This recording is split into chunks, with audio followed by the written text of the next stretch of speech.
नमस्कार साथियों, स्वागत है आप सभी का। आखिर वो दिन आ गया जिसका हमको इंतज़ार था कि सर कब संविधान शुरू होगा। ये क्वेश्चन तकरीबन पिछले काफ़ी दिनों से, पिछले सेशन में भी था कि संविधान हम नहीं करा पाए थे, लेकिन रवि प्रकाश आजाद सर के द्वारा कोर्स लाया गया था। तो सर संविधान शुरू करिए, संविधान शुरू करिए। अल्टीमेटली आज शुरू हो गया और आज हम संविधान की पहली क्लास देखने वाले हैं, मतलब ऑफिशियल पढ़ाई आज हम शुरू करने वाले हैं। मैं कोशिश करूंगा चीज़ों को समझा सकूं अच्छे से और सारे फैक्ट भी कवर हो, मतलब एग्जाम में क्वेश्चन बने।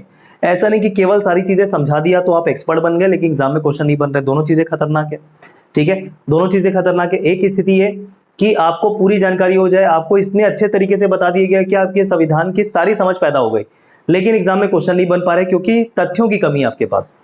दूसरी स्थिति भी खतरनाक है कि केवल चीज़ों को रट लिया, समझ में नहीं आ पा रहा है, तो स्टेटमेंट वाले क्वेश्चन में जो चीज़ें समझ के बनानी चाहिए थी वो आप रट के बनाने जा रहे हो, जो आपसे बन नहीं रहा है। तो दोनों स्थितियां यहाँ पर खराब है। तो आपको एक सामंजस्य की स्थिति में, संतुलन की स्थिति में रखते हुए मैं पढ़ाने वाला हूँ। क्लियर? तो शुरू कर रहे हैं भारत का संविधान, भारत की राज्य व्यवस्था, आज से पढ़ाई। तो जैसे कि मैंने बताया था आपको, संविधान भारत का पढ़ने के लिए संविधान का विकास कैसे हुआ जिसको हम भारत में यूज कर रहे हैं, जिसके आधार पर भारत की राज्य व्यवस्था है, ठीक है, यह बताना जरूरी है कि संविधान का विकास आखिर कहां से हुआ। क्या भारत की आजादी के बाद से ही भारत के संविधान का विकास हो गया या भारत के संविधान को निर्माण कर दिया गया? जी नहीं, ये उस समय से हम कंसिडर करेंगे जब से भारत में कंपनी का शासन शुरू हुआ। क्लियर है सभी को? अब सबसे पहली बात दिमाग में आती है कि सर संविधान है क्या, है कि नहीं। सबसे पहली बात जो दिमाग में आती है वो क्या है? संविधान है क्या, समझते चलिएगा। सारी बातें क्लियर हो रही है इधर? मतलब मेरी आवाज सुनाई दे रही है जो लाइव जुड़े हुए हो? कितने लोग जुड़ चुके हैं यहाँ पर? तकरीबन ठीक ठाक लोग जुड़ चुके हैं। आप सभी से मैं ये प्लीज रिक्वेस्ट करूंगा कि लाइव क्लास अटेंड किया कीजिए। लाइव क्लास प्रतिदिन 7 बजे शाम को होगी, मतलब ट्यूसडे टू फ्राइडे। ओके, चलिए आइए। तो मैं क्या बता रहा हूं सबसे पहले कि भैया आखिर संविधान है क्या। सबसे पहली बात है कि संविधान, आइए, संविधान कॉन्स्टिट्यूशन है क्या, कॉन्स्टिट्यूशन है क्या। तो भैया संविधान ना एक दस्तावेज है। क्या है? एक दस्तावेज है, मतलब पेपर्स का समूह है जिसमें बहुत सारी चीजें लिखी हुई है। मतलब एकदम आम भाषा में बता रहा हूं। पहले संविधान जो है एक दस्तावेज है सर, एक डॉक्यूमेंट है जिसमें क्या है? नियम है, रूल्स है, उपनियम है, सब रूल्स है, ठीक है, नियम उपनियम है, जिसके आधार पर किसी भी देश की जो सरकार होती है वो चलती है, जिसके आधार पर किसी भी देश की जो सरकार है वो चलती है। अब सरकार के 3 अंग आप जानते होंगे। सरकार के तीन अंग, ठीक है। एक होती है कार्यपालिका जिसको बोलते हैं एग्जीक्यूटिव। कार्यपालिका मतलब जो सरकार, मतलब जैसे कि जो चुनाव लड़ती है कोई भी पार्टी और जो बन के आती है, जिसका प्रधानमंत्री नेता होता है, मंत्रिमंडल होते हैं, तो उसको बोलते हैं कार्यपालिका, जिसको इंग्लिश में कह रहे हैं एग्जीक्यूटिव। दूसरा सरकार का अंग होता है विधायिका, या मुझे विधायिका को पहले नंबर पे रखना चाहिए था, ज्यादा सही होता। खैर वो समझा देंगे, बड़ा कौन छोटा कौन वो सब बाद में बात करेंगे। शक्ति विभाजन ये सारी बात बाद में होगी। समझिए पहले सरकार के 3 अंग क्या है। पहले मैंने बोला कार्यपालिका, ठीक है, जिसको आप एक्चुअल सरकार समझते हो। सरकार मतलब आप केवल कार्यपालिका समझते हो, बल्कि ऐसा नहीं है। सरकार के 3 अंग होते हैं। एक कार्यपालिका जो अभी आप देखते हो, प्रधानमंत्री, उसके अंतर्गत आने वाले मंत्रिपरिषद, मंत्रिमंडल, कैबिनेट मंत्री, ये सारे, राज्य मंत्री, ये सारे। दूसरा हो गया विधायिका। विधायिका मतलब इंग्लिश में बोलेंगे लेजिस्लेशन या लेजिस्लेटिव। क्लियर? क्या ये विधायिका क्या करती है? नियम कानून बनाती है संसद में बैठकर। तीसरी होती है न्यायपालिका, ठीक है, जुडिशरी, न्यायपालिका। ये 3 अंग होते हैं। ये जो 3 अंग सरकार के जिस नियम पे चलते हैं वो संविधान है, और जिस दस्तावेज में ये होता है उसको भारत का संविधान या कोई भी देश का संविधान बोलेंगे। उस दस्तावेज को संविधान बोलेंगे। लिखित रूप में है तो दस्तावेज होगा, लिखित रूप में नहीं है तो वो संविधान तो कहलाएगा लेकिन दस्तावेज नहीं होगा। क्लियर है? कहीं का लिखित होता है, कहीं का लिखित नहीं होता। क्लियर है ये बातें? भारत का कैसा है? लिखित रूप से। तो संविधान क्या है? क्लियर हो गया। अब सर सवाल पैदा होता है कि सर संविधान हम बोलते हैं भारत का संविधान, और भारत की राज्य व्यवस्था क्या है? राज्य व्यवस्था क्या है? तो जिस संविधान के दस्तावेज पे या जिस नियम उपनियम के आधार पर जिस देश की व्यवस्था चलती है या देश की राज व्यवस्था चलती है उसे ही राज व्यवस्था कहा जाता है। ठीक है, देश की सरकारें जिस नियम या उपनियम पर चलती हो उसे उस या फिर उस पूरी व्यवस्था को राज व्यवस्था कहा जाता है। ठीक है, राज व्यवस्था कहा जाता है। तो यहां पर संविधान क्या है और राज व्यवस्था क्या है, अंतर स्पष्ट है। तीनों प्रकार की सरकार जो है वो इस संविधान पर निर्भर है, इस संविधान के अनुरूप ही अपने डिसीजंस लेती है, अपने जो निर्णय है वो लेती है और नियम संचालन, कार्य संचालन सारी चीजें करती है। क्लियर है क्या? एकदम कॉम्प्लिकेटेड लैंग्वेज नहीं करेंगे, समझना भी जरूरी है। आम साधारण शब्दों में बताने की ज्यादा से ज्यादा कोशिश करूंगा। मेंस आंसर राइटिंग का क्या, तो मेंस आंसर राइटिंग तो तभी होगा जब नॉलेज होगा, नॉलेज होगा तब जब साधारण भाषा में बात करेंगे।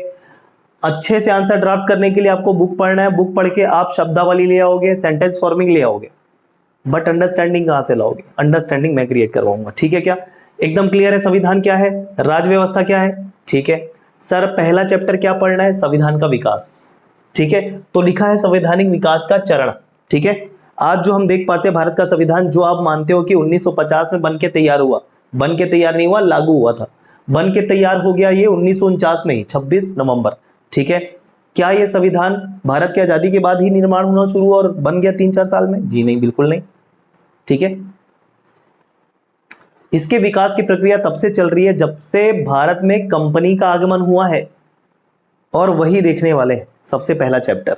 ठीक है, तो जितने भी अधिनियम एक्ट हैं वो सारे अधिनियम एक्ट हमको आज की क्लास में पढ़ने की कोशिश करना है। एक क्लास में तो पूरा नहीं होगा, ज्यादा से ज्यादा पोर्शन कवर करने की कोशिश करेंगे। इतनी बातें क्लियर है? आइए शुरू करेंगे रेगुलेटिंग एक्ट से, लेकिन एकदम रेगुलेटिंग एक्ट पे मैं एकदम से नहीं आऊंगा। सर, कंपनियां जो भारत में आई थी ना, वो आई थी 1600 में। इतना क्लियर है कि नहीं है? अगर नहीं भी क्लियर है तो सुनते जाना।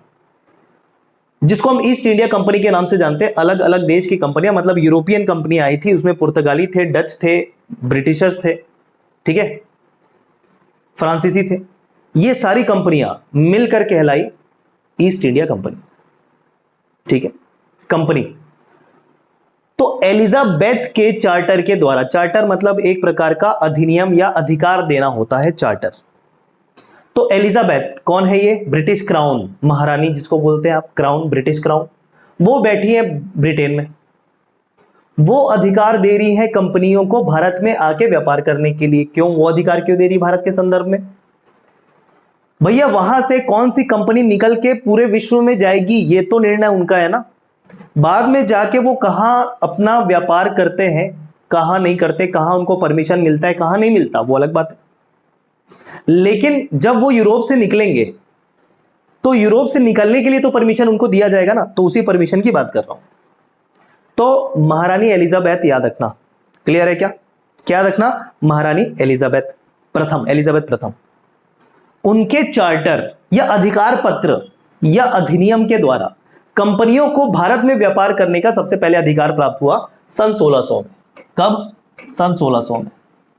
1600 ईस्वी में कंपनियां भारत आती हैं और यहां से अपना व्यापार शुरू करती है। ठीक है, अब जैसा कि आप इतिहास में आगे बढ़ेंगे, इतिहास का यहां पर पोर्शन है, जैसे आप इतिहास में आगे बढ़ते हैं आप पाते हैं कि कंपनियों का जो व्यापार है, व्यापार के साथ साथ साम्राज्य विस्तार भी शुरू हो जाता है।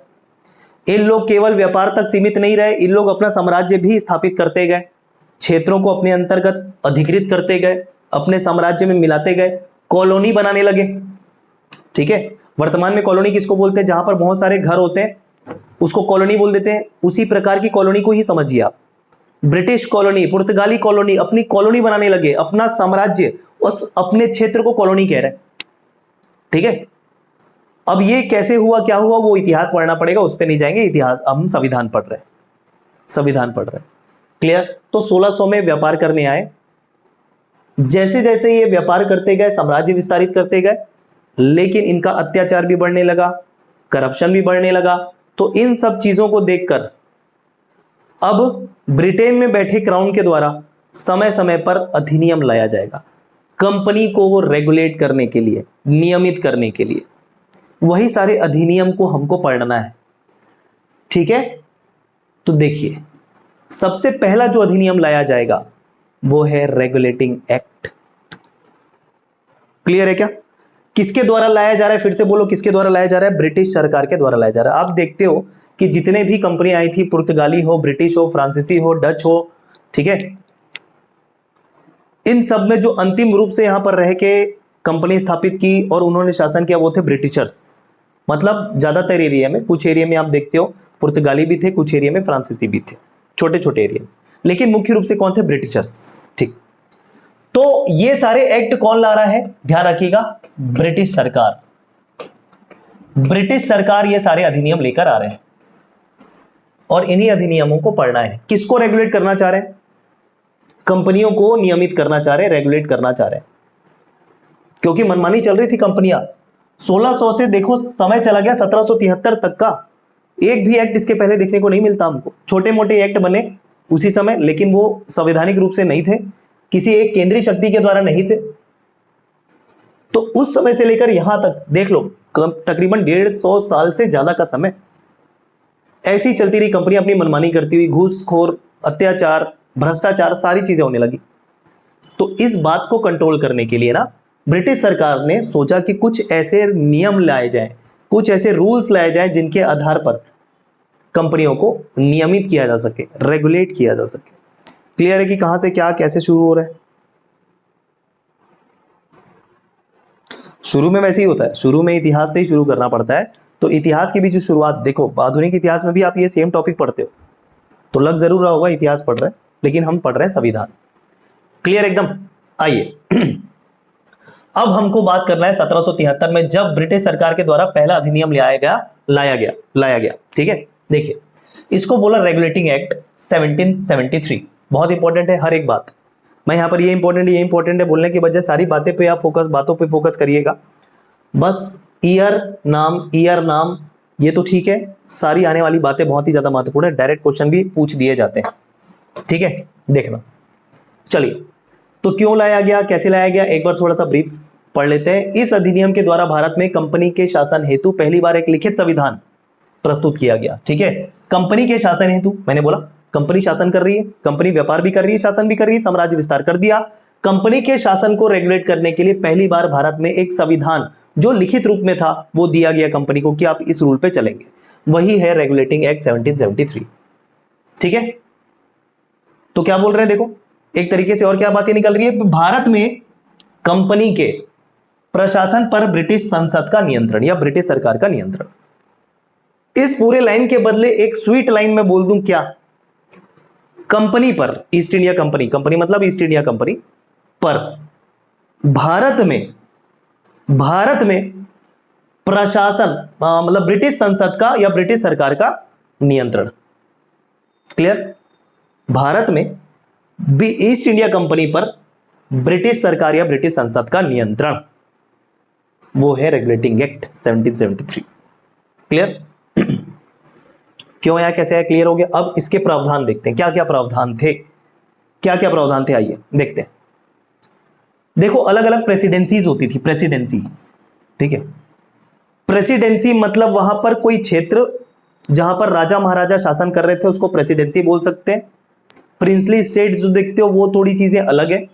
प्रेसिडेंसी मतलब किसी एक क्षेत्र को घोषित कर दिया जाता था कि ये मुंबई प्रेसिडेंसी, जैसे हम वर्तमान में राज्य बोलते हैं ना, एक साधारण शब्दों में समझ लो, जैसे वर्तमान में हम बोलते हैं कि मध्य प्रदेश राज्य, राजस्थान राज्य, छत्तीसगढ़ राज्य, ठीक है, पश्चिम बंगाल राज्य, महाराष्ट्र राज्य, वैसे ही उस समय प्रेसिडेंसीज हुआ करती थी, प्रेसिडेंसीज, वही प्रेसिडेंसीज की बात कर रहा हूं मैं।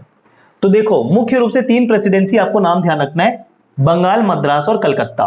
ठीक है, बंबई, मद्रास और कलकत्ता, 3 प्रेसिडेंसी मुख्य रूप से आपको ध्यान में रखना है। लेकिन हुआ क्या, देखो इसके पहले तीनों प्रेसिडेंसियां बराबर चल रही थी, अपने अधिकार को लेकर बराबर चल रही थी। लेकिन 1773 रेगुलेटिंग एक्ट के तहत हुआ क्या, ये जो बंबई और मद्रास की प्रेसिडेंसी है उसको कलकत्ता प्रेसिडेंसी के अधीन कर दिया। क्यों किया, क्योंकि आप इतिहास में पढ़ पाते हो कि बंगाल हमेशा से समृद्ध रहा है हर दृष्टि से, और आकर्षण का केंद्र भी रहा है, सेंटर ऑफ अट्रैक्शन रहा है राजा महाराजाओं के लिए भी, और बाद में आए अंग्रेज उनके लिए भी, हर तरीके से समृद्ध था बंगाल। और साथ ही साथ ये एक ऐसा क्षेत्र था जहां पर डिवाइड एंड रूल पॉलिसी जो अंग्रेजों की थी वो अच्छे से अपना सकते थे, क्योंकि इसका एक एरिया हिंदू बाहुल्य और एक एरिया मुस्लिम बाहुल्य था। जो वर्तमान में हम आप देख पाते हैं बांग्लादेश, वो भी भारत का हिस्सा था, उसको भी संयुक्त रूप से अभी बंगाल कह रहे हैं। ठीक है, तो बांग्लादेश वाला पोर्शन जो है मुस्लिम बाहुल्य, और अभी जो वर्तमान में आप पश्चिम बंगाल के तौर पे देख पाते हो वो हिंदू बाहुल्य था। तो अंग्रेजों के लिए आसान था बांटना, हिंदू मुस्लिम गेम खेलना। क्लियर है? तो हर तरीके से सेंटर ऑफ अट्रैक्शन था बंगाल। ठीक है, तो इस कारण क्या हुआ कि बंबई और मद्रास प्रेसिडेंसी को कलकत्ता प्रेसिडेंसी के अधीन कर दिया गया। यह पहला प्रावधान आपको ध्यान रखना है। क्लियर? पहला पॉइंट, इंपॉर्टेंट पॉइंट। आगे बढ़ते हैं। आइए देखिए, कलकत्ता प्रेसिडेंसी में गवर्नर जनरल, ठीक है, अब देखो हर एक प्रेसिडेंसी में क्या हुआ करते थे, गवर्नर जनरल हुआ करते थे।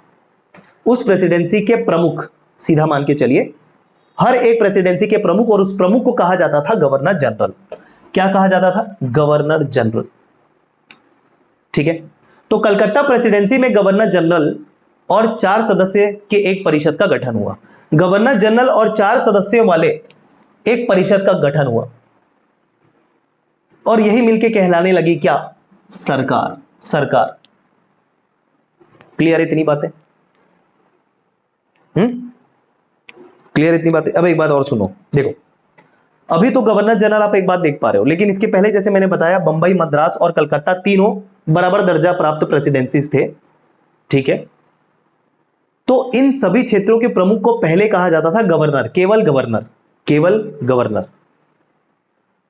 लेकिन जैसे ही बंबई और मद्रास कलकत्ता के अधीन आ गया, कलकत्ता प्रेसिडेंसी के जो प्रमुख कहलाए वो कहलाए गवर्नर जनरल। तो मतलब यहां पर आप देख पा रहे हो गवर्नर का नाम अब पड़ गया है गवर्नर जनरल। पहले क्या था? गवर्नर केवल। लेकिन क्या गवर्नर जनरल बंबई और मद्रास के भी कहलाएंगे? जी नहीं, ये गवर्नर जनरल केवल होंगे कलकत्ता के। केवल किसके होंगे? कलकत्ता के। तो ये भी हुआ 1773 में कि गवर्नर का नाम बदल के गवर्नर जनरल कर दिया गया कलकत्ता के लिए। केवल कलकत्ता के गवर्नर को गवर्नर जनरल बोला, बाकी बंबई और मद्रास के गवर्नर ही रहे जो उसके अधीन आ गए। ठीक है, और 4 सदस्यों वाली एक परिषद का गठन हुआ जिसको बोला गया सरकार, कलकत्ता प्रेसिडेंसी के लिए। एकदम क्लियर है क्या? और पहले गवर्नर जनरल 1773 से जो चालू हुआ गवर्नर जनरल कलकत्ता के लिए, वो पहले गवर्नर जनरल हुए वॉरेन हेस्टिंग्स। कौन हुए? नाम याद रखो, Warren Hastings. Clear? Warren Hastings पहले गवर्नर जनरल कलकत्ता के। किसके? कलकत्ता के कह रहा हूं, भारत के नहीं कह रहा हूं। अभी भी ध्यान रखना, भारत का गवर्नर जनरल अभी नहीं बना है, अभी कलकत्ता का गवर्नर जनरल, जो गवर्नर जनरल नाम दिया वो कलकत्ता के लिए नाम दिया गया। वॉरेन हेस्टिंग्स पहला गवर्नर जनरल कौन? Warren Hastings. ये सारे पहले याद करने आपको। आगे बढ़ सकते हैं। अब जैसे ही 1773 में रेगुलेटिंग एक्ट आया, उसी के तहत 1774 में पहली बार आप देखोगे एक सुप्रीम कोर्ट की स्थापना होगी। सुप्रीम कोर्ट, ठीक है, उच्चतम न्यायालय बोल सकते हो। उच्चतम न्यायालय या सुप्रीम कोर्ट की स्थापना 1774 में की गई। ये 1773 के ही अंतर्गत, अधिनियम के अंतर्गत किया गया। तो कलकत्ता में एक सुप्रीम कोर्ट की स्थापना 1774 में की गई, ध्यान रखिएगा, जिसके अंतर्गत बंगाल, बिहार, उड़ीसा शामिल थे। अब यहां पर अगर कलकत्ता बोल रहे हैं तो उसमें मतलब पूरा बंगाल, बंगाल के साथ बंगाल से जुड़ा हुआ था बिहार, और बिहार के साथ था उड़ीसा। ये सब संयुक्त रूप से कलकत्ता के अंदर आ रहे हैं। जैसे देखो, बंबई राज्य बोल रहे हैं, बंबई राज्य में मतलब वर्तमान का महाराष्ट्र और गुजरात वाला एरिया पूरा बंबई कहलाता था। अब आप बोलोगे सर ये तो राजधानियां हैं, अब राजधानियों को क्यों बोल रहे हैं? भैया इतिहास पढ़ रहे हैं, थोड़ा सा इतिहास को आपको समझना पड़ेगा। नाम अलग अलग थे, महाराष्ट्र और गुजरात मिलाकर बंबई क्षेत्र कहलाते थे, बंबई। वैसे ही कलकत्ता संयुक्त रूप से इन तीनों को बोला जाता था। बंगाल भी शामिल था, बिहार भी शामिल था, उड़ीसा। कलकत्ता केवल एक शहर भी था, लेकिन कलकत्ता के अंतर्गत ये तीनों मतलब क्षेत्र आ रहे हैं। इतनी बातें क्लियर? और देखो, ये जो एलिजा इम्पे लिखा, एलिजा इम्पे, ये इस सुप्रीम कोर्ट के मुख्य न्यायाधीश नियुक्त हुए। ये सारी बातें इंपॉर्टेंट है, एक बार फिर से रिपीट करेंगे। ये 1773 का रेगुलेटिंग एक्ट, इस पेज में क्या क्या है? सर क्यों लाया गया? कंपनियों पर नियंत्रण करने के लिए, ठीक है। किसका नियंत्रण? ब्रिटिश सरकार या ब्रिटिश संसद का नियंत्रण, ठीक है। इसमें हुआ क्या, जो बंगाल की प्रेसिडेंसी थी वो बड़ी बन गई, किससे? बंबई और मद्रास से, और बंबई और मद्रास इस तरीके से आ गए उसके अधीन। तो जो गवर्नर हुआ करते थे प्रेसिडेंसी के, वो सब के सब आ गए इसके अंतर्गत। और यहाँ के जो मुखिया कहलाए वो कहलाए गवर्नर जनरल। तो बंबई और मद्रास के गवर्नर गवर्नर जनरल कलकत्ता के अधीन आ गए। पहले गवर्नर जनरल हो गए वॉरेन हेस्टिंग्स। इसी के तहत 1774 में आपका क्या निर्माण हुआ? सुप्रीम कोर्ट का निर्माण हुआ, उच्चतम न्यायालय का निर्माण हुआ। और उसके पहले जज, मुख्य न्यायाधीश कहना चाहिए, ठीक है, चीफ जस्टिस बनाया गया एलिजा इम्पे। Elijah Impey. यहां इतनी बातें क्लियर दिमाग में बैठ गई होंगी। आगे बढ़े, आइए ज्यादा समय ना लेते हुए समझेंगे भी, समय कम भी लेने की कोशिश करेंगे, सारी बातें भी ध्यान में रखेंगे।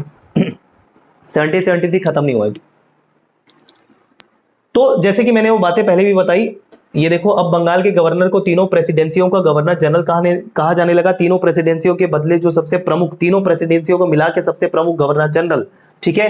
ये बातें हमने कवर कर ली ऑलरेडी। आइए वॉरेन हेस्टिंग्स के बारे में भी बता दिया था पहले। ये देखो वॉरेन हेस्टिंग्स आपके पहले गवर्नर जनरल। आगे बढ़े, ज्यादा समय इसमें हम नहीं बिताएंगे।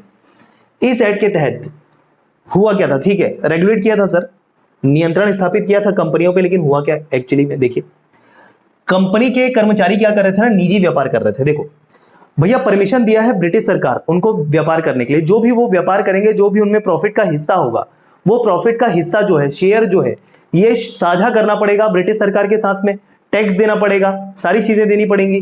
लेकिन यहां पर कर्मचारी कंपनी के क्या करने लगे? निजी व्यापार करने लगे। मतलब कहीं से भी कोई सोर्स लेते थे, कोई वस्तु लेते थे, उत्पादित वस्तु हो या कच्चा माल हो, लेते थे, वो डायरेक्ट जाके बेच देते थे। प्रॉफिट किसको हुआ? केवल उस कर्मचारी को, ना कि कंपनी को। अब जब कंपनी को प्रॉफिट नहीं होगा तो वो कहां से टैक्स पटा पाएंगे ब्रिटिश सरकार को? बात समझ में आई? तो चूंकि सरकार को टैक्स प्राप्त नहीं हो रहा है, एक्शन तो लेगा, एक्शन ले लिया इस पे कर्मचारियों पर, ठीक। तो कंपनी के कर्मचारियों को निजी व्यापार करने से रोक दिया, ठीक है। साथ ही साथ किसी भी भारतीय लोगों से उपहार लेने से भी रोका, रिश्वत लेना भी गैर कानूनी घोषित कर दिया। क्लियर है क्या? तो रिश्वत लेने से मनाही, निजी व्यापार करने से मनाही, और भारतीय लोगों से कुछ उपहार लेने की भी मनाही। किनको? कंपनी के कर्मचारियों को। क्लियर? एकदम क्लियर दिख रहा है? ये सारी चीजें प्रतिबंधित।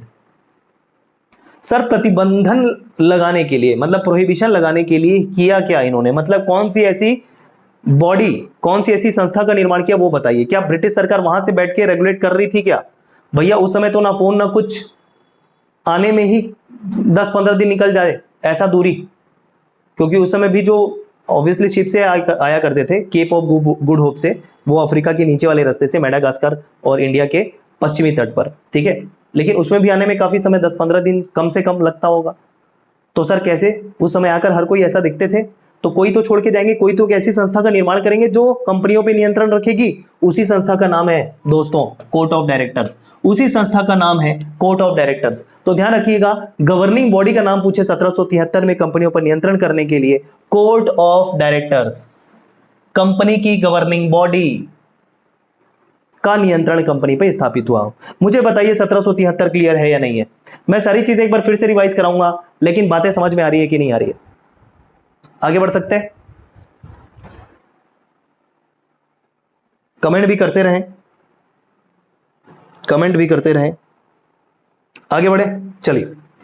Act of settlement 1781। अब देखो समय समय पर आपका पिछले में कुछ खामी हुई तो कुछ और इंप्रूवाइजेशन किया, नया एक्ट आ गया, फिर कुछ सोचा भैया समय भी तो आगे बढ़ रहा है।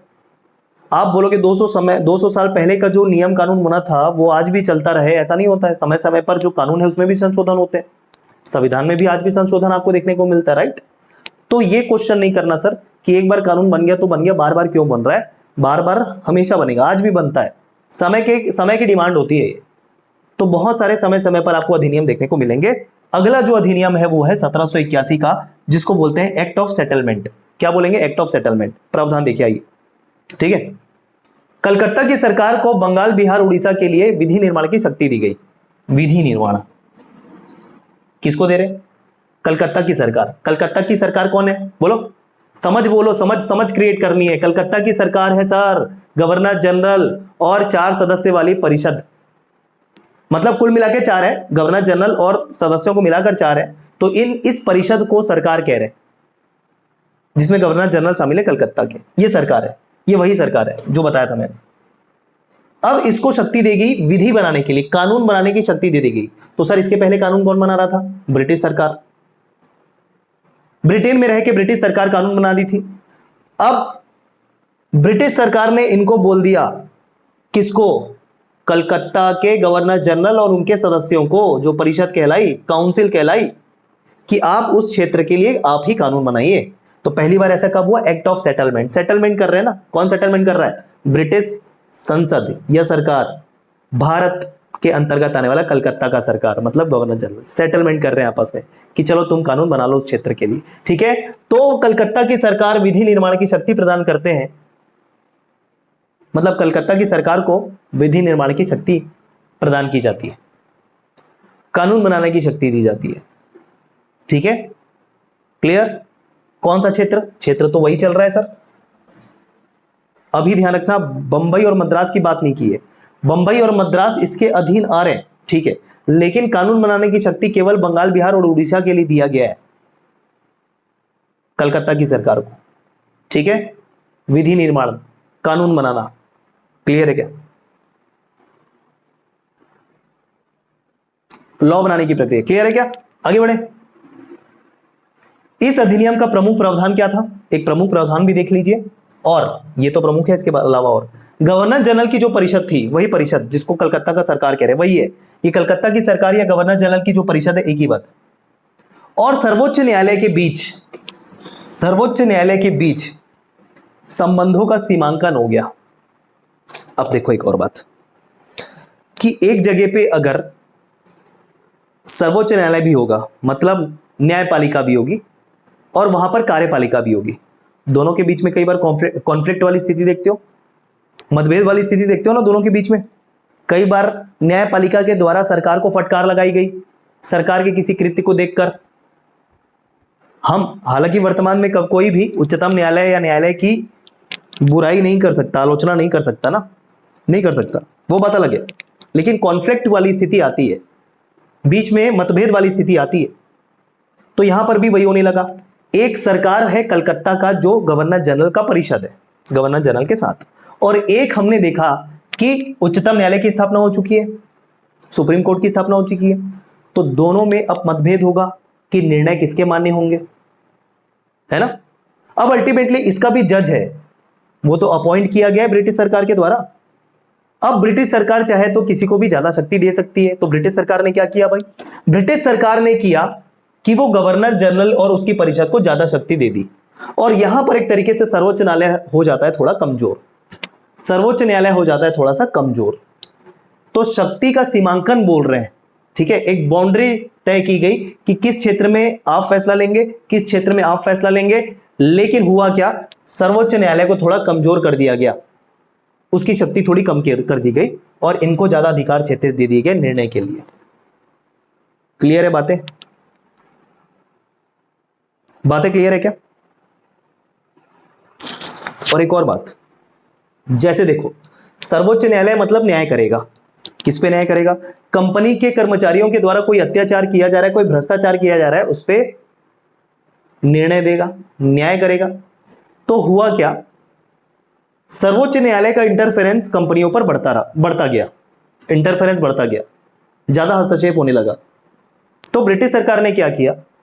अगर कोई भी कंपनी का कर्मचारी कंपनी के काम को करते हुए कोई भी ऐसा कृत्य कर जाता है जो हो सकता है गैर कानूनी भी हो, गैर कानूनी जैसा भी अब प्रयोग नहीं करेंगे क्योंकि उस समय गैर कानूनी नहीं, सीधा नियम को पालन करना होता था, हो सकता है वो नियम के विरुद्ध हो, बट फिर भी वो जिम्मेदार नहीं कहलाएगा। मतलब कोई भी कंपनी का कर्मचारी रहते हुए या कंपनी का काम करते हुए अगर कोई कृत्य कर देता है, कोई कार्य ऐसा कर देता है जो नियम के विरुद्ध हो, तो उसको दोषी सर्वोच्च न्यायालय नहीं ठहरा सकता।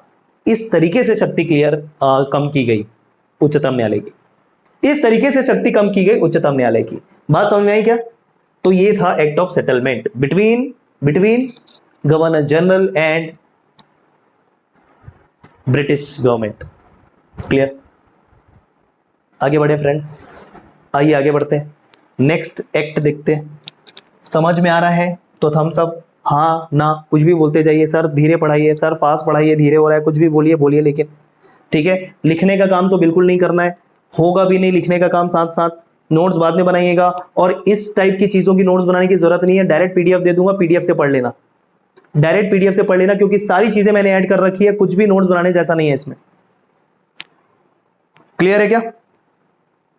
चलिए आगे आइए। एक और बात देख लो, कंपनी के अधिकारी शासकीय रूप से किए गए अपने अच्छा देखो, ये देखो, यही बातें बोला ना मैंने, यही बात बोली ना मैंने, जो लिखा हुआ है इसमें। कंपनी के अधिकारी मतलब कर्मचारी, अधिकारी जो भी कंपनी के अंतर्गत आते हो, काम करते हो, वो सारे शासकीय रूप से किए गए अपने कार्य के लिए सर्वोच्च न्यायालय के कार्य क्षेत्र से बाहर होंगे। सर्वोच्च न्यायालय के कार्य क्षेत्र से बाहर होंगे कहने का तात्पर्य सर्वोच्च न्यायालय पे उनका निर्णय नहीं मान्य होगा, सर्वोच्च न्यायालय का निर्णय उन पर मान्य नहीं होगा। क्लियर है? अब अपने शासकीय रूप से किए गए कार्य मतलब कंपनी के कर्मचारी रहते हुए या सरकार का अनुपालन करते हुए। अब अल्टीमेटली कंपनी भी विस्तृत हुई ना, कंपनी भी सरकार का हिस्सा है, तो शासकीय काम बोल रहे हैं उसको, कंपनी का काम या शासकीय काम। क्लियर है? आगे बढ़े, आइए अगला है पिट्स इंडिया एक्ट, बहुत इंपॉर्टेंट है। पिट्स इंडिया एक्ट सारे इंपॉर्टेंट है, वैसे मैं अब इंपॉर्टेंट बोलूंगा ही नहीं, सारे इंपॉर्टेंट सारे। कब आया सर? ईयर याद होना चाहिए 1784, मैं एक साथ ईयर भी याद करा दूंगा बाद में, अभी फिलहाल समझो, समझने वाला काम। Pitt's India act 1784। ये पिट कौन है? ये पिट एक व्यक्ति है जिनके नाम पर इस अधिनियम को नाम दिया गया। ठीक है, कौन है? उस समय ब्रिटेन के तत्कालीन प्रधानमंत्री थे विलियम पिट। ठीक है, तत्कालीन प्रधानमंत्री उस समय के, जिस समय एक्ट लाया गया उस समय ब्रिटेन के प्रधानमंत्री थे ये विलियम पिट। तो उनके द्वारा बहुत सारे सुझाव दिए होंगे, और जो अधिनियम उनके सुझाव पर बना उनको ही नाम दे दिया गया, उनका ही नाम दे दिया गया, क्या? Pitt's India act. चूंकि इंडिया को लेके था तो पिट्स इंडिया एक्ट। क्लियर एकदम? आगे बढ़े, आगे देखते हैं। देखिए अब यहां पर शक्ति विभाजन होगा। क्या होगा? शक्ति विभाजन होगा। पहले केवल एक ही गवर्निंग बॉडी आपने देखी थी, that is court of director. याद आ रहा है क्या? याद आ रहा है, नहीं आ रहा है? कोर्ट ऑफ डायरेक्टर बोलो, कहां गया, कहां गया, कहां गया? Court of director, court of director regulating act में देखा था कोर्ट ऑफ डायरेक्टर। इस पेज में है क्या? ये देखो कोर्ट ऑफ डायरेक्टर, नियंत्रण करने के लिए, नियंत्रण करने के लिए। आगे आओ, ठीक है। यहां पर दो बॉडी बनेगी, दो बॉडी, दो संस्था का निर्माण होगा, दो संस्था का निर्माण होगा। एक होगा निदेशक मंडल, जिसको बोलेंगे court of directors, court of directors, निदेशक मंडल। निदेशक को क्या बोलते हैं इंग्लिश में? निदेशक मतलब होता है डायरेक्टर ना, तो कोर्ट ऑफ डायरेक्टर एक बॉडी हो गई, एक संस्था हो गई। ठीक है, जो किसको देखेगी? व्यापारिक मामलों को देखेगी। किसको देखेगी? ये व्यापारिक मामलों को देखेगी। शक्ति विभाजन हो रहा है। देखो कंपनी है, उसके अंतर्गत गवर्नर जनरल है सारे, मतलब कंपनी के अंतर्गत तो नहीं आएंगे, मतलब इस क्षेत्र को संभालने वालों के तौर पे बोल रहा हूं। कंपनी अपना व्यापार कर रही है, साम्राज्य विस्तार भी कर रही है, शासन भी करना है, तो उसके लिए गवर्नर जनरल है, उनकी परिषदें हैं। ठीक है, लेकिन यहां पर एक स्थिति ऐसी आ रही थी कि कोई एक आदमी व्यापार भी देख रहा था, कोई एक आदमी प्रशासन भी देख रहा था। दो अलग अलग चीजें ना, व्यापार देखना अलग, प्रशासन देखना अलग। तो यह सुझाव किया गया कि दो अलग अलग बॉडी बना देती है, एक व्यापार को देखेगा, एक प्रशासन को देखेगा। क्लियर है कि नहीं है? ठीक है, तो वही बात है, व्यापारिक मामलों को देखने के लिए, उनकी मॉनिटरिंग या उनका अधीक्षण करने के लिए कोर्ट ऑफ डायरेक्टर का निर्माण किया गया, जबकि प्रशासनिक या राजनीतिक मामलों को देखने के लिए नियंत्रक बोर्ड का निर्माण किया गया, जिसको इंग्लिश में बोला गया board of control. Board of control, नियंत्रण कंट्रोल, नियंत्रण कंट्रोल। क्लियर? दो बॉडी कौन कौन सी बनी बोलो? पिट्स इंडिया एक्ट के तहत दो बॉडी कौन कौन सी बनी? एक निदेशक मंडल और एक नियंत्रक मंडल। निदेशक मंडल को बोला गया बोर्ड ऑफ डायरेक्टर्स, और नियंत्रक बोर्ड को बोला गया board of control. Board of control. अब एक और चीज देखना, एक को कोर्ट ऑफ डायरेक्टर बोल रहे हैं, एक को बोर्ड ऑफ डायरेक्टर बोल रहे हैं। दोनों को court of director, court of control बोल सकते हो। इसको कोर्ट ऑफ डायरेक्टर, इसको भी कोर्ट ऑफ कंट्रोल बोल सकते हो, लेकिन जनरली इसको कोर्ट ऑफ डायरेक्टर बोला जाता है, और इसको बोर्ड ऑफ कंट्रोल बोला जाता है। ठीक है, क्लियर है? ठीक है, वाइस वर्सा पॉसिबल है क्या? कुछ भी पॉसिबल है। कोर्ट, बोर्ड, बोर्ड, कोर्ट, कुछ भी चल सकता है यहां पर, उस पर डिबेट मत करना। क्लियर है इतनी बातें? तो कैसे याद करें सर इसको? आइए याद करवाते हैं। देखो जनरली देखो, कोई भी व्यापार होता है, व्यापार, उसके लिए कंपनी होती है, और कंपनी में क्या हुआ करते हैं? डायरेक्टर्स। कोई भी कंपनी, कोई भी संस्था आप देखते हो, जनरली कंपनियां देखते हो आप, तो कंपनी में एक प्रमुख पद के तौर पे किसको देखते हो आप? हाँ, कंपनी पे एक प्रमुख पद कौन सा देखते हो? डायरेक्टर्स, निदेशक। तो वही ध्यान रख लेना भाई, निदेशक से, निदेशक क्या देखेगा? व्यापारिक मामले। डायरेक्टर क्या देखेगा? निदेशक क्या देखेगा? व्यापारिक मामले देखेगा। जबकि राजनीतिक मामलों के लिए क्या चाहिए? कंट्रोल करने वाला चाहिए। राजनीतिक मामलों के लिए, प्रशासनिक मामलों के लिए कंट्रोल अपने हाथ में लेने वाला चाहिए। तो क्या कहलाएगा? Board of control. याद हो गया इजीली? व्यापारिक मामलों में निदेशक होगा, डायरेक्टर होगा, और राजनीतिक मामलों में चूंकि नियंत्रण करना पड़ता है तो बोर्ड ऑफ कंट्रोल होगा, नियंत्रक मंडल होगा। रह जाएगा याद? रह जाएगा याद कि नहीं रह जाएगा? ये पिट्स इंडिया एक्ट का बहुत ही प्रमुख प्रावधान है। आगे बढ़ सकते हैं? ठीक है, चलिए। तो इस प्रकार जब हम दो अलग अलग विषयों को लेकर दो अलग अलग संस्था या बॉडी को देख पा रहे हैं, इसी को बोलते हैं द्वैध शासन, डायरकी। इसी को कहते हैं द्वैध शासन, डायरकी। क्या कहते हैं? द्वैध शासन। अब द्वैध शासन का बहुत ही साधारण शब्दों में मैं मीनिंग बताऊंगा। द्वैध शासन मतलब दो सरकार, द्वैध शासन मतलब दो शासन, दो शासन मतलब दो प्रमुख रहकर शासन करेंगे, उसको द्वैध शासन बोलेंगे। साधारण शब्दों में क्लियर है कि नहीं है? हाँ, दो सरकारें या दो प्रमुख रहकर जब शासन करेंगे तो उसको द्वैध शासन बोलेंगे। दो सरकार, दो प्रमुख किसी क्षेत्र में, द्वैध शासन। तो यहां दो सरकार कैसे सर? भैया अलग अलग विषय हो सकते हैं, एक है निदेशक मंडल, एक है नियंत्रक मंडल। ठीक है, इसको बोर्ड को मंडल भी बोल सकते हो ना, मैं मंडल जो कह रहा हूं ना, मंडल भी बोल सकते हो। बात समझ में? तो चूंकि अलग अलग विषयों को लेकर एक ही क्षेत्र के लिए, भारत क्षेत्र के लिए अलग अलग विषयों को लेकर दो प्रमुख निकल कर आए, तो दो प्रमुख की वजह से क्या कहलाया? ये द्वैध शासन, डायरकी। इंग्लिश मीडियम वाले एकदम क्लियर हुआ? वर्तमान का उदाहरण बताइए सर, तब समझ में आएगा। देखो, एक पूरे देश की बात कर लेते हैं, चलो भारत देश की बात कर लेते हैं। पूरे भारत देश में डायरकी की एक साधारण और सरल उदाहरण बताइए, द्वैध शासन का साधारण उदाहरण बताइए। तो आप सीधा से बोलोगे सर केंद्र सरकार और राज्य सरकार। क्या बोलोगे? केंद्र सरकार और राज्य सरकार। पूरे भारत को लेकर बात करूं मैं सर, केंद्र में केंद्र सरकार होता है और किसी राज्य के लिए राज्य सरकार। तो भारत को लेकर ही यहां पर दो प्रमुख देखने को मिल रहे हैं, केंद्र और राज्य सरकार। सर थोड़ा और स्पेसिफिक होइए, और स्पेसिफिक अगर बोलूं, केवल केंद्र सरकार में द्वैध शासन है क्या? तो केवल केंद्र सरकार में द्वैध शासन के तौर पे आपको तीन अंग फिर से देखने को मिले, एक विधायिका, एक कार्यपालिका और एक न्यायपालिका। एक से अधिक प्रमुख। तो वहां पर अगर केवल दो बॉडी होती, तीन के बदले दो बॉडी होती, तो द्वैध शासन। एक ही जगह के लोग को लेकर दो प्रमुख लोग शासन कर रहे हैं अलग अलग विषयों पर। तो दो उदाहरण बता दिए भारत को लेकर ही।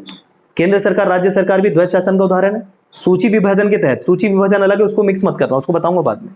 अलग अलग विषय को लेकर अलग अलग सूचियां निर्धारित कर दी जाती है, कौन से विषय पर कौन अधिकार देगा, वो सूची विभाजन है, वो अलग है। अधिकार डिसाइड कर रहे हैं किसका अधिकार क्या, किसका अधिकार क्या, वो अलग बात है। लेकिन सरकार हो रहे हैं एक ही क्षेत्र में दो, केंद्र राज्य, द्वैध शासन का उदाहरण। केवल केंद्र सरकार की बात करिए सर, उसमें है क्या? बिल्कुल केंद्र सरकार में भी द्वैध शासन है, कार्यपालिका न्यायपालिका। ठीक है। विधायिका क्या करती सर? विधायिका मतलब अभी नियमावली बना रही है, कानून बना रही है, लॉ बना रही है। एकदम क्लियर है?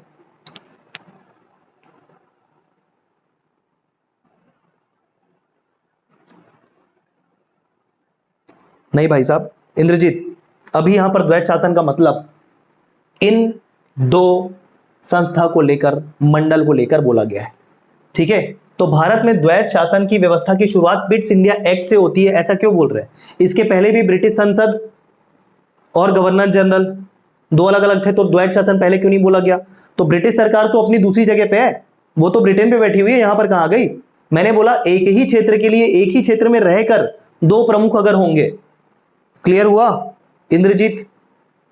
तो यहां पर द्वैध शासन का मतलब वो ब्रिटेन वाली सरकार और इधर गवर्नर जनरल का मतलब नहीं है। यहां पर बोर्ड ऑफ डायरेक्टर्स और court of control, sorry, court of directors और बोर्ड ऑफ कंट्रोल से है। आया ना इंद्रजीत? सारी बातें क्लियर कर रहा हूं मैं। ठीक है। द्वैध शासन का मतलब समझ गए? इधर एक ही क्षेत्र में रहकर, एक ही क्षेत्र के लिए दो प्रमुख, दो हेड, दो चीफ, दो government. Clear clear clear clear? हाँ या ना? तो ब्रिटिश संसद या ब्रिटिश सरकार और कंपनी के बारे में नहीं है ये इन दोनों के लिए द्वैध शासन बोल रहे हैं। और इसी प्रकार भारत में द्वैध शासन व्यवस्था की शुरुआत पिट्स इंडिया एक्ट से मान रहे हैं। अरे जिसका ये डाउट था कमेंट करो। इंद्रजीत कमेंट करो भाई, हाँ या ना। अब तुमको अब होगा अपने मन से, जो बता रहा हूं विश्वास करो, उसका अनुमान मत लगा लेना वैसा। चलो आगे आओ, नेक्स्ट। अब दो कारणों से और महत्वपूर्ण बोल रहा है, एक तो ये ठीक है हो गया, और कारण देख लेते हैं इस एक्ट के महत्वपूर्ण होने के पीछे। पहला है भारत में कंपनी के अधीन क्षेत्रों को पहली बार, कंपनी के अधीन क्षेत्र मतलब कंपनी क्या की, व्यापार की, साम्राज्य विस्तार करके अपने साम्राज्य में मिला लिया, अपने साम्राज्य में मिला लिया मतलब ये कंपनी का क्षेत्र है ऐसा बोल दिया, बोर्ड लगा दिया, east India company do not enter, ठीक है, रिस्ट्रिक्टेड एरिया, तो ये उनका एरिया कहलाया। तो जिन एरिया में, जिन क्षेत्रों में कंपनी ने अधिकार कर लिया था, जिन क्षेत्रों का अधिग्रहण कर लिया था, एक्विजिशन कर लिया था, अधीन ले लिया था क्षेत्रों को, उनको नाम दे दिया गया ब्रिटिश आधिपत्य क्षेत्र, ठीक है, British associated areas, British associated areas, British आधिपत्य क्षेत्र बोल दिया गया, नाम ही दे दिया। देखो बड़ी चालाकी से, वो तो खैर इतिहास में पढ़ते, बड़ी चालाकी से एंटर करते हैं व्यापार करने के लिए, साम्राज्य विस्तार पे आ जाते हैं, फिर प्रशासन भी देखने लगते हैं, सरकार का हिस्सा बन जाते हैं, क्षेत्रों को मिलाने लग जाते हैं। जिन क्षेत्रों को मिला लिया कंपनी के अंतर्गत, उनको बोल दिया ये मेरा क्षेत्र। मेरा क्षेत्र मतलब ऑब्वियसली कंपनी किसके अधीन है, कंपनी है ब्रिटिश संसद के अधीन, तो बोल दिया गया क्या, ब्रिटिश आधिपत्य क्षेत्र, ब्रिटिश आधिपत्य क्षेत्र। क्लियर है, एकदम क्लियर है। तो ये बहुत इंपॉर्टेंट है, प्रश्न पूछता है कब भारत में पहली बार भारत के क्षेत्र को ब्रिटिश आधिपत्य का क्षेत्र कहा गया, किस एक्ट के तहत, पिट्स इंडिया एक्ट के तहत। क्लियर। दूसरी बातें क्या महत्वपूर्ण है, लिखा हुआ है दूसरा, ब्रिटिश सरकार को भारत में कंपनी तथा प्रशासन संबंधी, क्या, ब्रिटिश सरकार को भारत में कंपनी तथा प्रशासन संबंधी कार्यों पर पूर्ण नियंत्रण प्रदान किया गया।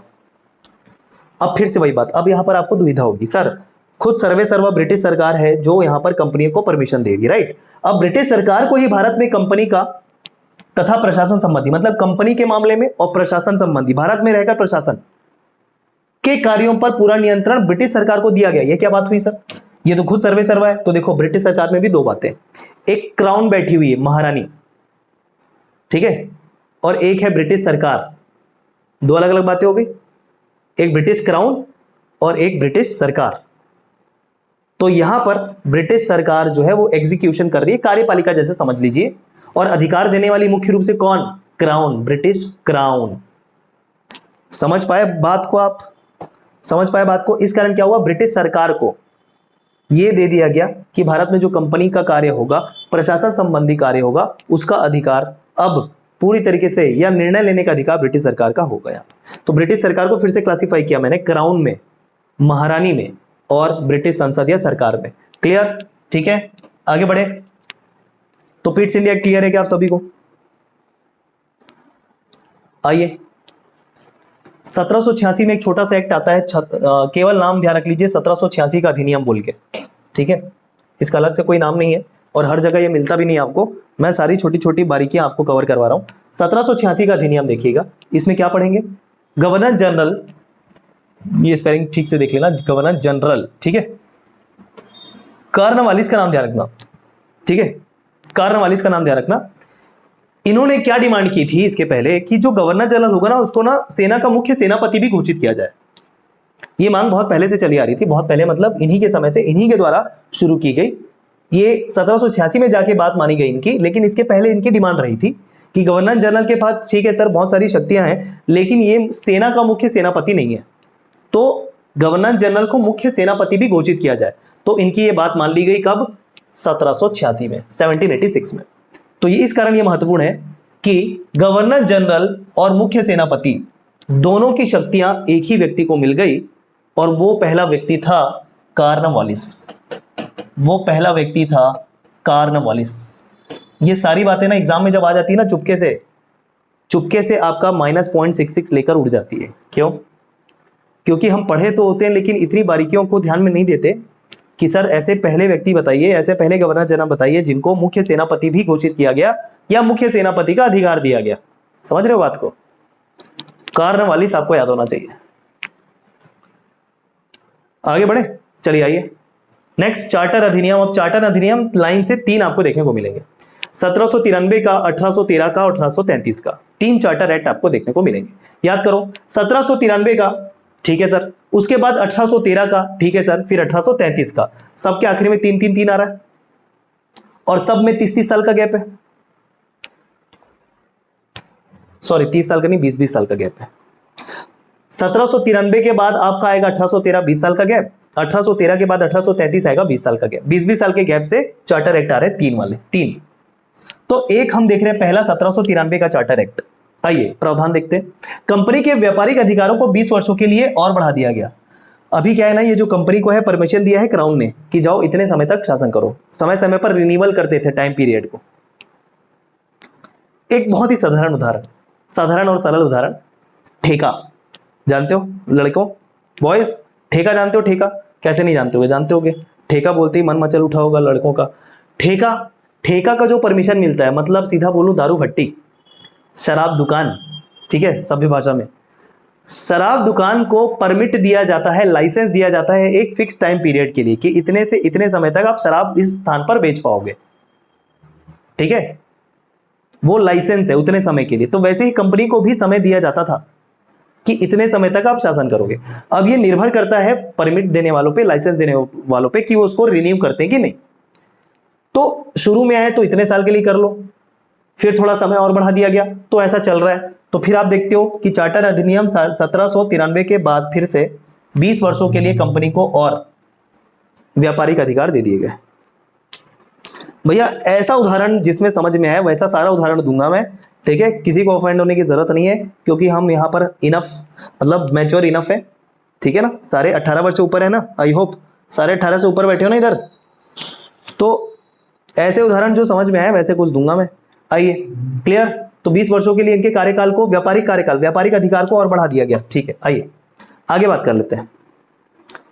यहां पर नियंत्रक बोर्ड के जो अधिकारी हुआ करते थे उनका वेतन, ये क्या है, वेतन नहीं है, वेतन है, वेतन भारतीय कोष से दिया जाने लगा।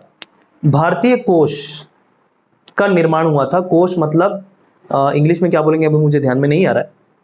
भारतीय कोष मतलब जिसमें आपके टैक्सेस इकट्ठा होते हैं उनको रखा जाता है। निधि भी बोलते हैं वर्तमान में, संचित निधि, राइट, इंग्लिश में एकदम से ध्यान में नहीं आ रहा है अभी मुझे। तो भारतीय कोष मतलब भारत के सरकार का पैसा। ट्रेजरी, ट्रेजरी, ट्रेजरी नहीं बोलेंगे, वो खजाना जैसा हो जाता है ट्रेजरी। कोषागार को ट्रेजरी बोल सकते हैं, ठीक है, लेकिन भारतीय कोष या निधि के लिए एक फंड जैसा कुछ नाम है, खैर उसको बाद में बता दूंगा। समझो सरकार का पैसा जिस कोष में होता है उसको बोलेंगे भारतीय कोष, भारत के सरकार का पैसा। तो उसी भारतीय, अब ये भारत के सरकार का पैसा कहां से आ रहा है, भारत से आ रहा है, भारत के लोगों से आ रहा है, भारत के लोगों से टैक्स लिए जा रहे हैं, भारत के लोगों को सामान बेच के पैसा आ रहा है। क्यों? भारत से कच्चा माल ले रहे हैं और उसके बदले में प्रोसेस्ड जो प्रोडक्ट है वो हम बेच रहे हैं ज्यादा दामों पर।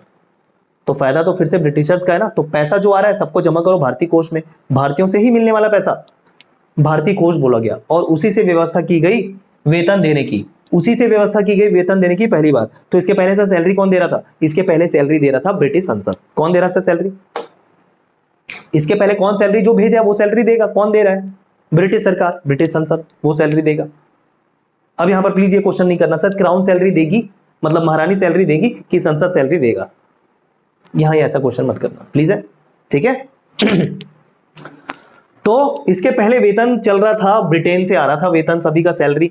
अब सैलरी जो है ना भारत के लोगों से लिए हुए टैक्स, उनको बेचे गए वस्तु से प्राप्त धन से जो क्रिएट हुआ था भारतीय कोष, उससे दिया जाने लगा नियंत्रक बोर्ड के कर्मचारियों अधिकारियों को। क्लियर है क्या? चलिए आगे बढ़े। तो ये इसलिए महत्वपूर्ण है, ध्यान रखिएगा 1793 का चार्टर एक्ट। आगे आइए, चार्टर एक्ट आज तीनों खत्म कर लेते, 13 का और 33 का, फिर हम आज की क्लास रोक देंगे, फिर आगे कल पढ़ेंगे, ठीक है। चार्टर अधिनियम 1813, चार्टर एक्ट 1813, जैसे मैंने पहले बता दिया 1793, 20 साल बाद 1813, 20 साल बाद 1833, ठीक है। तो 1813 का भी जो नाम है वो भी चार्टर एक्ट ही है। आइए अब इसके बारे में देखते हैं। इस एक्ट के द्वारा कंपनी के अधिकार पत्र को 20 वर्षों के लिए और बढ़ा दिया गया, 20 वर्ष और जाओ, क्योंकि इसके पहले 1793 में 20 वर्ष, ये 20 वर्ष हो गया पूरा। एक्ट लाना पड़ेगा 20 वर्ष के लिए और रिन्यू, मतलब 1833 तक भी ये मरेंगे भारत में, मतलब काम करेंगे, ठीक है। चलो अब एक बहुत ही इंपॉर्टेंट बात सुनना, 1813 में पहली बार ऐसा हुआ कि कंपनियों के जो व्यापारिक अधिकार थे उसको थोड़ा और कम कर दिया गया। कंपनी के व्यापारिक एकाधिकार, मोनोपोली, एकाधिकार क्या बोलेंगे, जैसे देखो अगर मैं बोलूं कि मेरा टीचिंग में एकाधिकार है, मतलब मैं ही टीचिंग में चारों तरफ फैला हुआ हूं, किसी और का टीचिंग चलता ही नहीं है, ये एकाधिकार जिसको मोनोपोली बोलते हैं। वैसे उस समय भारत में अगर कोई व्यापार करेगा तो वो सिर्फ और सिर्फ ईस्ट इंडिया कंपनी ही करेगी, ये नियम था। ये क्या था? नियम था दोस्तों, ठीक है। भारत में अगर कोई व्यापार करेगा तो वो केवल कौन होगा? ईस्ट इंडिया कंपनी होगा, ये नियम था। इस नियम को पहली बार कम किया गया, खत्म किया गया, तो हम देख पाते हैं कंपनी के भारत के साथ व्यापार करने के एकाधिकार को समाप्त किया गया। कंपनी के, अब भारत में रह के भारत के साथ व्यापार कर रहे हैं भाई, तो कंपनी के भारत के साथ व्यापार करने के एकाधिकार, मोनोपोली को समाप्त किया गया। अब कंपनी का केवल एकाधिकार नहीं है, तो अब आप यहां से कंक्लूजन ये निकालेंगे कि सर अब तो केवल कंपनी का अधिकार नहीं है, मतलब भारतीयों को भी अधिकार मिल गया होगा व्यापार करने का? जी नहीं। ब्रिटिशर्स को, मतलब जो ब्रिटेन में रहने वाले कोई आम आदमी थे, ब्रिटेन के निवासी थे, वो भारत में आ सकते थे व्यापार करने के लिए, जो ईस्ट इंडिया कंपनी के सदस्य नहीं थे, या ईस्ट इंडिया कंपनी के कर्मचारी नहीं थे, या ईस्ट इंडिया कंपनी के अधीन आने वाले कोई व्यक्ति नहीं थे, ठीक है। तो इसमें आपको जरूर नजर आ रहा है कि कंपनी के एकाधिकार को, व्यापार करने के एकाधिकार को समाप्त किया गया है। इसका मतलब भारतीयों को व्यापार करने का अधिकार नहीं दिया जा रहा है, ब्रिटेन में रहने वाले नागरिकों को अधिकार दिया जा रहा है कि जाइए भारत में आप व्यापार कर सकते हैं। अब केवल कंपनी व्यापार नहीं करेगी, ब्रिटेन से आने वाला कोई भी नागरिक व्यापार कर सकेगा, लेकिन दो चीजों को छोड़कर, चीन के साथ व्यापार और चाय के साथ व्यापार। चीन और चाय, दो बात ध्यान रखना, मतलब चीन के साथ अगर अब व्यापार होगा तो केवल कंपनी के लोग ही करेंगे, उसमें ब्रिटेन का आम नागरिक नहीं करेगा, और चाय का अगर व्यापार करना है तो भी वो केवल कंपनी ही करेगा, आम नागरिक ब्रिटेन के नहीं करेंगे। क्लियर? इन दोनों विषय को छोड़कर, इन दोनों क्षेत्रों को छोड़कर किसी भी क्षेत्र में व्यापार करने का अधिकार ब्रिटेन के आम नागरिकों को मिल गया, भारत के नागरिकों को नहीं। है नहीं मतलब बहुत अच्छी बात है कि नहीं? बताओ, मतलब समझने के लिए अच्छी बात, मतलब मैं ये अच्छी बात नहीं कह रहा हूं कि भारतीयों को अधिकार नहीं दिया गया, ठीक है, गलत मत ले लेना, नहीं तो बोलोगे सर ऐसा कैसे बोले आप। अच्छी बात मतलब समझने के लिए। क्लियर है? क्लियर है, ठीक। तो आप इसको ये नहीं समझेंगे कि भारत को अधिकार मिला, भारत को नहीं, आम नागरिकों, ब्रिटेन के आम नागरिकों को मिला है। तो कंपनी के एकाधिकार को समाप्त कर दिया गया। मैंने बोला किसके साथ छोड़ के? चीन के साथ व्यापार और चाय के व्यापार को छोड़कर। एकाधिकार अभी भी किसका बना रहा है इन पे? चीन के साथ व्यापार करेगा तो अभी भी कौन करेगा? केवल कंपनी, मतलब मोनोपोली बनी हुई है चीन के साथ व्यापार को लेकर। चाय का अगर व्यापार करेगा तो कौन करेगा? केवल कंपनी, अभी भी चाय के व्यापार को लेकर कंपनी का एक अधिकार बना हुआ है, ठीक है क्या? आगे बढ़े,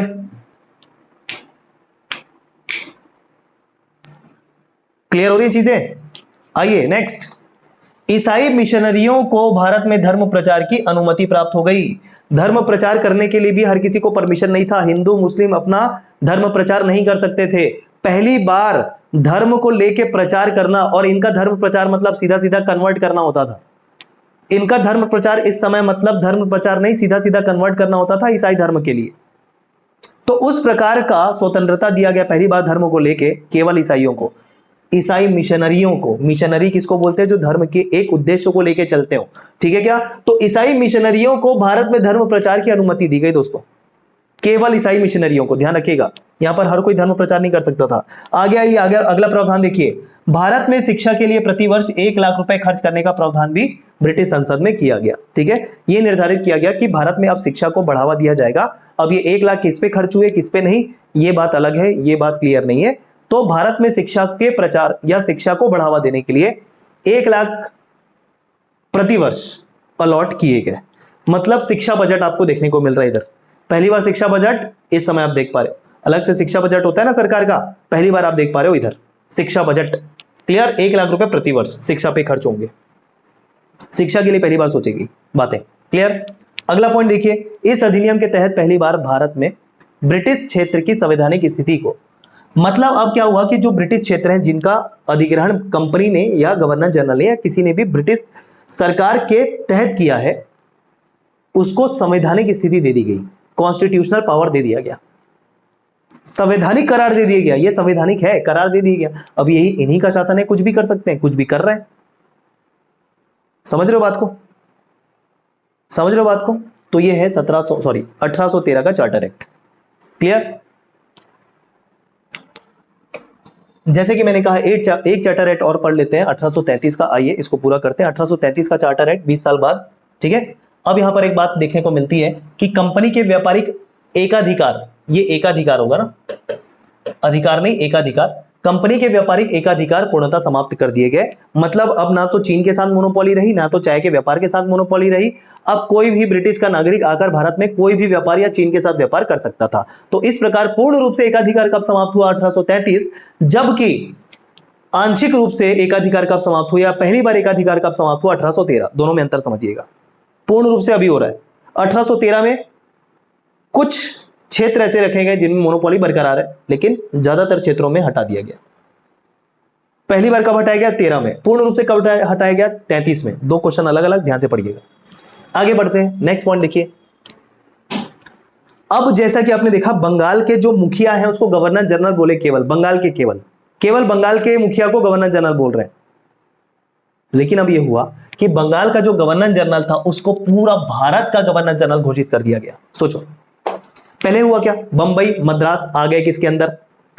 कलकत्ता के अंदर, मतलब बंगाल के अंदर। तो इन दोनों के गवर्नर आ गए गवर्नर जनरल के अधीन। गवर्नर जनरल केवल एक प्रेसिडेंसी को नाम दिया गया, वो है कलकत्ता के। ये तो आपने सीख लिया। लेकिन अब इनको थोड़ा और पावरफुल बना दिया। अब बोला कि आप केवल मुंबई मद्रास या कलकत्ता के गवर्नर जनरल नहीं है, आप पूरे भारत के गवर्नर जनरल है। तो बंगाल के गवर्नर जनरल का नाम बदल के कर दिया गया भारत का गवर्नर जनरल।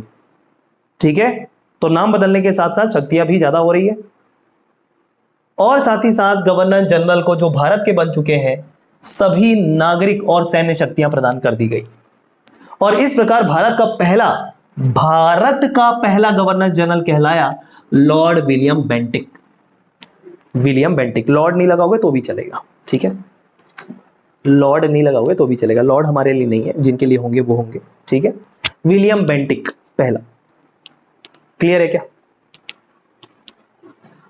तो बस मुझे 1833 का ये बात बताना जरूरी था सबसे पहले। इसके बाद वाली चीजें फिर से समझनी पड़ेगी, थोड़ा ज्यादा दिमाग लगाना पड़ेगा। इसे हम करेंगे कल कंटिन्यू। चूंकि पहला दिन था तो थोड़ी कमांड हमको बनानी थी, हमको थोड़ा एक्सेप्ट करना था करके मैं थोड़ा स्लो चला। अब चूंकि चीजें आपको थोड़ा सा क्लियर हो गया, आई होप, है ना? तो अब थोड़ी स्पीड हम कल से बढ़ाने वाले हैं।